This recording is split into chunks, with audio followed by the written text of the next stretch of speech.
আগের ভিডিওতে তোমরা তো দেখেছিলে যে আমাদের এখানে হয়েছে বারের ঠাকুরের পুজো, আর পরের দিনই এখানে শুরু হয়ে গেছে একদম খিচুড়ির আয়োজন। দুপুরবেলা থেকেই এখানে সব সবজি কাটা স্টার্ট হয়ে গেছে, দেখতে পাচ্ছ।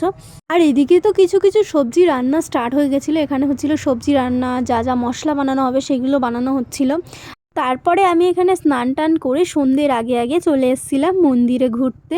আর এখানে এসে দেখি এখন সন্ধ্যা আরতির জন্য সব প্রস্তুতি চলছে, ফলমল বার করছে, এখন পুজো করা হবে তার জন্য। আর এইদিকে রান্না অনেকটাই প্রায় হয়ে গেছিলো, একটু পরেই সবাই খেতে আসবে। এখানে পুরো গ্রামের লোক এখানে খেতে আসবে। আর এই যে এই ড্রামটায় খিচুড়ি ঢালা হবে। আর এখানে এখনও চালগুলো আছে, এখনও এত চাল রান্না করা হবে। আর তারপরে এদিকে আমরা সবাই রেডি হয়ে বেরিয়ে গিয়েছিলাম খিচুড়ি প্রসাদ খাওয়ার উদ্দেশ্যে। আমরা এখানে ইয়ার্কি আড্ডা মারতে মারতে মজা করতে করতে হই হুল্লোড় করতে করতে যাচ্ছিলাম খিচুড়ি প্রসাদ খেতে। আর এখানে আমাদের সারা গ্রামের লোক আসে খিচুড়ি প্রসাদ খাওয়ার জন্য। আর এখানে এসে দেখি অনেকেই প্রায় চলে এসছে, মানে গ্রাম থেকে লোক। তারপরে চলে আসলো আমার বেস্টি। তোমরা পার্সোনালি যারা আমার ভিডিও দেখো তারা অবশ্যই চেনো একে। তারপরে এখানে সন্ধ্যা পুজো স্টার্ট হয়ে গিয়েছিল, দেখতে পাচ্ছ।